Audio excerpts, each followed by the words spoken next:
So in this video we look at a big friendly giant of a bull who has 3 blocks on his feet, and we take a look at this heifer who is in dire need of our attention. You're watching the Hoof GP. And I won't let it rush when I see you dance, and the moment comes when I fall and time goes slow. I fall into you. Today you're joining us as we drive through the stunningly beautiful southwest Scottish countryside, through the small villages of Braehead and Kirkinner, and along the winding twisting road that takes us through the stunningly beautiful Forest Mere. Right now in southwest Scotland, the leaves on the trees are beginning to fall and turn beautiful shades of oranges and browns and dark greens. Once we work our way through this ancient forest, we head towards the southwest coast and towards the cold waters of the Irish Sea. It's not a bad place to work.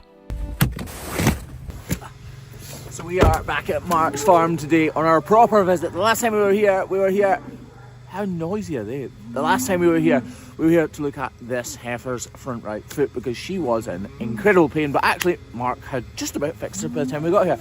And I'm hoping that she's back in today to see how her foot's doing now. This farm has a little quirk to it.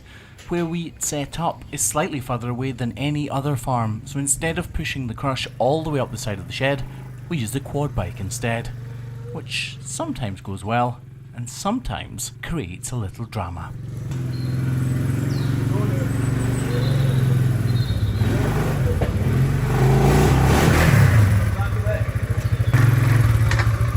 That was a fail, Callum. A fail.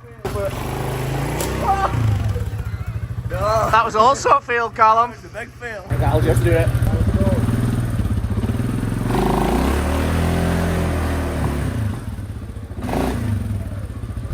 See that? See that, Callum? Yeah? Right, and now that we're lovely and beautifully in position, we'll crack on.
Bit of a double sole here.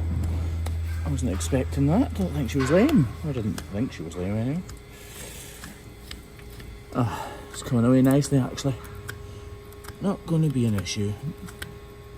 Good to pick up these things early though, isn't it? Just widen that model. Somebody was telling me the other day that you don't need to do a wider model on the lateral, which is the outside claw. But I can tell you now, you definitely need to. You see, the outer claw, the lateral one, is the claw that receives the most damage because of the way a cow walks and stands and goes about her daily business. So we need to do a really wide model to accommodate the pedal bone, which is above, sinking down and punishing the corium. By dishing this bit out, it allows the whole of the inner portion of the foot to dip down into this space that we've created. If I pick up my welly, you can see effectively this arch is what we're creating. The arch in your welly boot or your shoe or your high heel, not your high heel, but anything like a welly, is there to accommodate the arch in your foot, which is kind of the same thing. Sometimes I can take the long road to tell you the short story. What I was trying to say is basically we need to accommodate within the hoof capsule for movement of the pedal bone. And that is exactly why we do a wide model on this outer claw. So we do a wide model on this foot because of this bruising here. You'll find bruising 10 times more than you will on this outer claw, than you will on this inner claw. We only really do the inner claw to help slurry disperse, because you want as little slurry in contact with the feet as you possibly can. Hoof trimming knowledge and research is constantly advancing, and that's partly why I absolutely love what I do.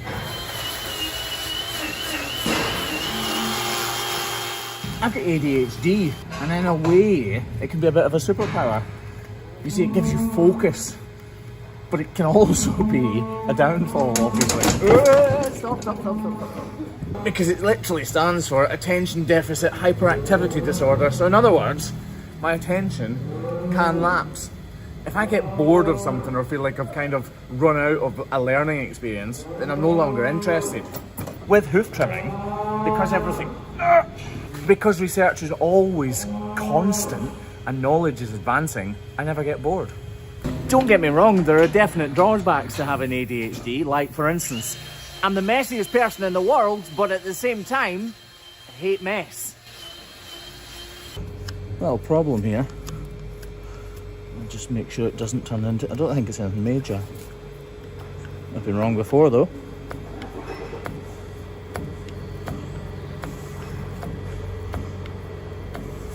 I also absolutely love having loads of people around, especially kids and stuff like nieces and nephews, but at the same time, really struggle to cope when there's loads of people around. So there are a few inconsistencies which makes living with me probably hard. Does it? Extremely hard. Anyway, ignoring that little comment, just how good do these feet look? This is typical of the type of feet that we see on Mark's farm on the days that we're scheduled to be here. We come every 4 weeks, and most of what we do is routine work. Just rebalancing, reshaping, and remodelling out these feet. I have the best memory in the world for random details, like the longest fence in the world is the Dingo fence that goes across Australia. It's over 9,000 kilometres long. But struggle to remember if I had breakfast or not. I don't think I did. Beautiful. Yeah. Beautiful now. I thought that was a case of beer. I genuinely did. I was like, oh, here we go. So this big guy has come in, and he was in just about a month ago with 3 problems. So he's back in today, and it'll be good to see how his feet are healing up. Oh, he's quite a canny big fella. Canny means nice and calm. And here's what those problems were. Front right, white line 2 and the inside claw and a block. Back right had an existing block but no problem. Back left, we put a block on and it had a white line 2 on the outside claw. Well, that's not good. I think we'll do his back feet first. By the way, look at Hoof Grip Pro Hour Glue, keeping those on.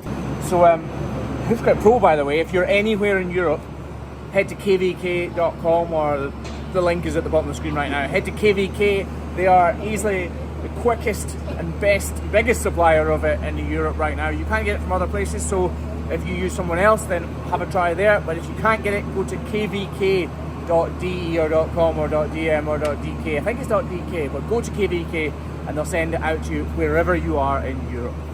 Sales are going through the roof, so people are obviously really enjoying the results they're getting from it. Right. I clearly need to reduce the overall size of this outer or lateral claw once he stops moving to ensure that all of the detached hoof horn is completely removed. Reducing its size also helps to make full use of that block, meaning that only the block will be in contact with the ground and that this hoof can heal much more easily. Snip this. Oh, it's still open. I can see it is.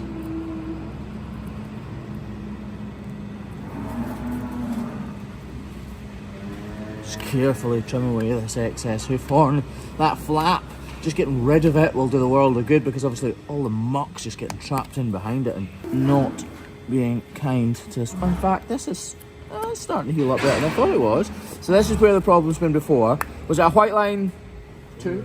It was a white line 2 before, Kev's telling me, which is why our computer system is fantastic. It lets us know the progress of any problem, because although obviously on camera it's easy for me to tell you what's wrong, it's very difficult, as I explained earlier, for me to remember all of the problems on all of the cows that we see, or bulls in this case. Give this a little wash off.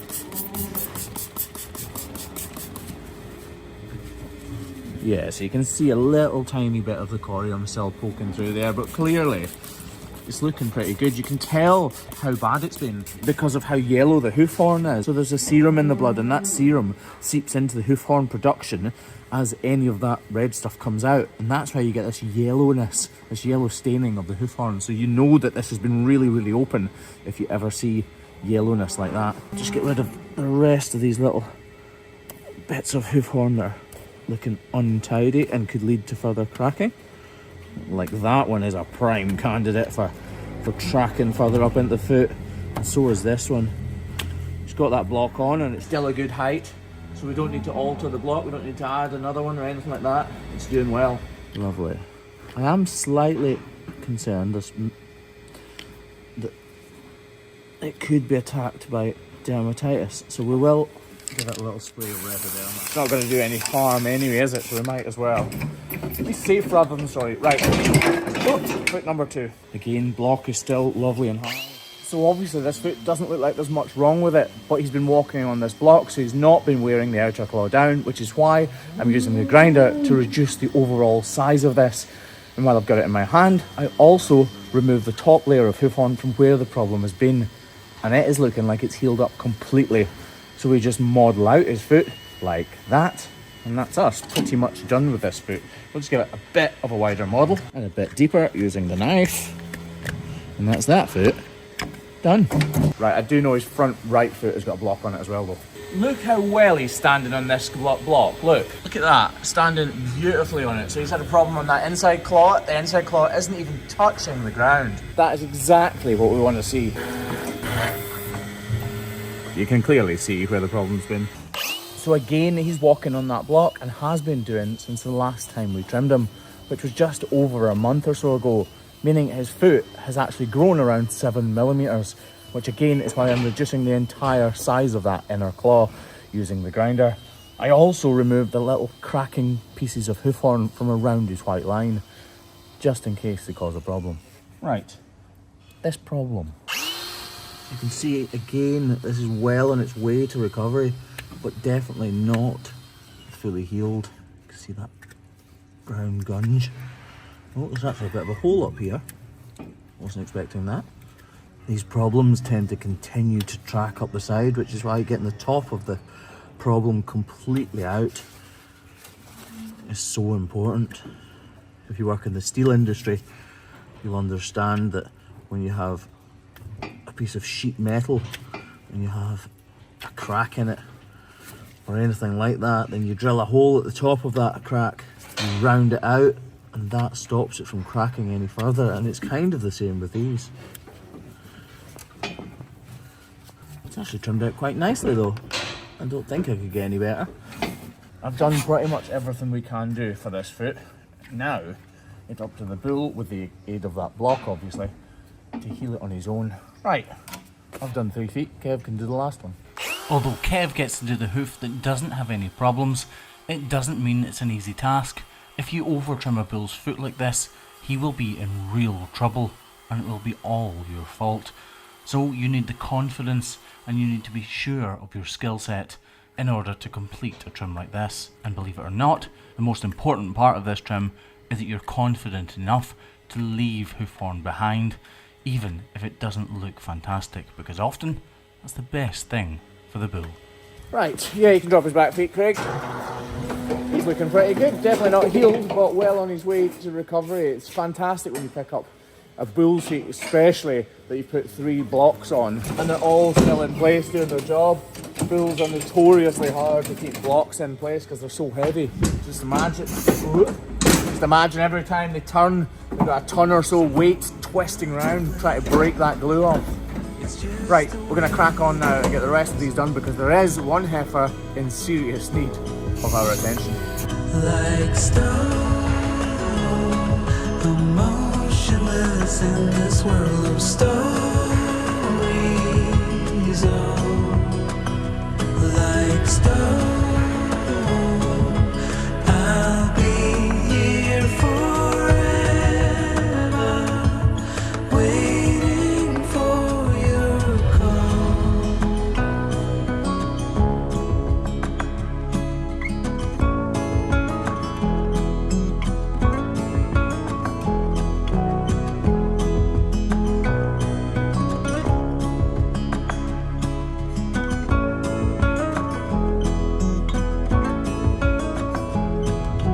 Okay, we've just got Pippi Longstockings here to sort out now. Now, disclaimer, this cow isn't from this farm. This farm buys in cattle from all over the place, and she has arrived with rather long feet. She's only little as well. You're alright.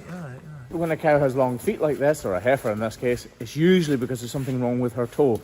I'm hoping that's not the case, and I'm hoping it's just a trim up. But I suspect there's something wrong with her toe.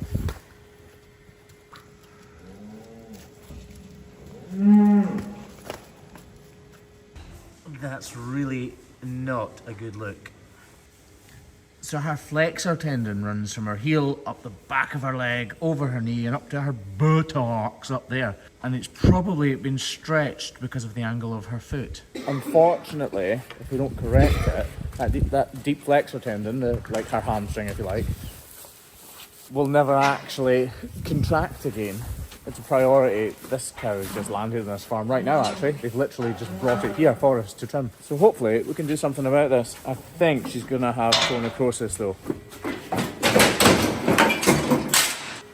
What a mess that is. You can actually see right now, if we zoom right in, where the problem is, right up in here.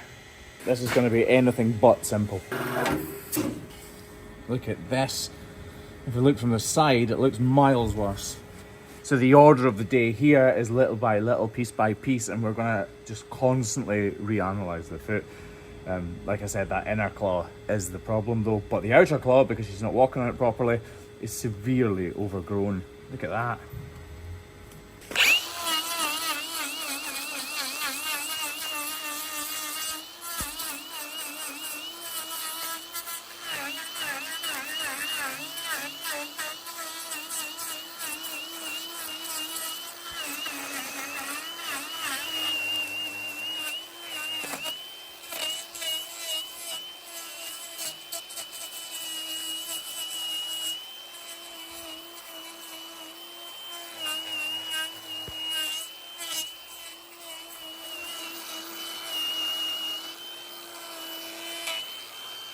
So we are going to use a TP block in this case because this is going to be a long-term problem, and these blocks don't actually wear down at all, so it'll be ideal for this situation. It's nice and big and thick, but her foot's quite small, so we'll probably end up trimming it back a bit actually. With these, you need to burn the block as well.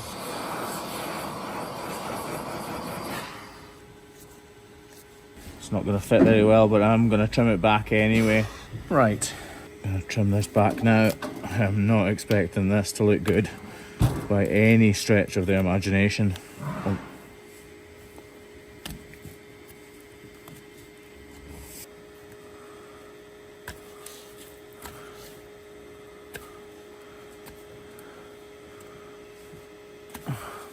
I'm expecting this just to get messier and messier and messier, by the way. Okay, so we saw that this travels all the way up the front of her foot, which is obviously now the underside of her foot as we look at it. Look at that. There you go, look. Oh, you can see all the darkness coming through. That darkness obviously meaning there are more layers to this.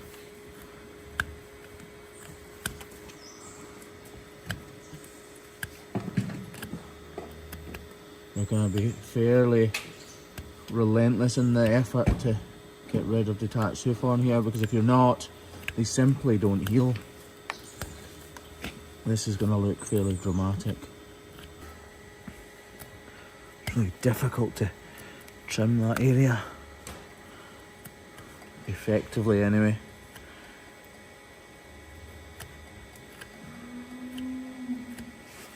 Trim back this. This is called the dorsal wall. You don't hear me say that word very often.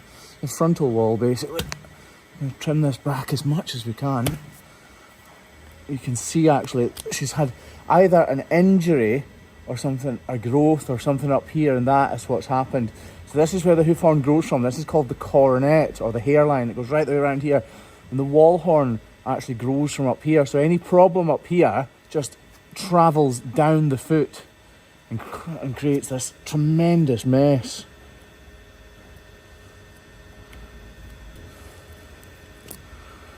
We need, look, you can see all these little cavities in there. It's actually looking pretty good. We're doing fairly well, but there's still more to come away from around here. I think it's plain for us all to see that trims like this take a great deal of time and effort. You need to trim them very slowly indeed if you want to make sure that you don't make any mistakes. I'm genuinely really happy with how this has turned out. We've restored the angle back to her foot, and now we're just trimming this block back a little bit so that hopefully she walks in it nice and evenly. And while I've got the grinder in my hand, I might as well reduce the inner claw just that little bit more. So we are going to wrap it, but I'm just going to put it down on the ground because I want to see how it looks now. It's a dramatic difference. If we take a look at how this looks right now, and in particular pay attention to this angle here, the angle of her pastern, which is this bit here, her ankle and the foot heel, and now compare it to how it was before, the difference is absolutely incredible. It's literally life-changing for this cow. But we do need to wrap it to try and kill any of the necrosis that's in there. That doesn't make sense. Necrosis is already dead. To try and kill any of the bacteria that is causing the necrosis. So as Kev is so expertly wrapping up this cow's foot, I'm looking at the back of the heel and the overhang that block has created.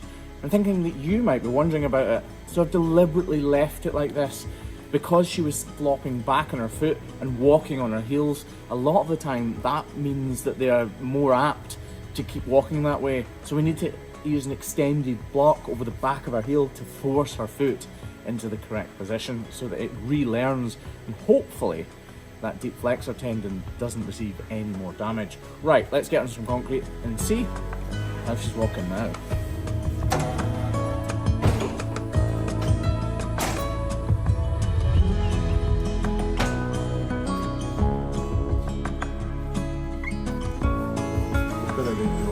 It's like genuinely. I thought she maybe still walk back in it a bit.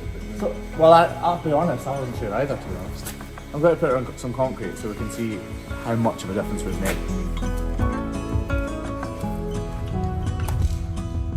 If this isn't a satisfying job, then I do not know what is. Because for me, that is as satisfying as it gets.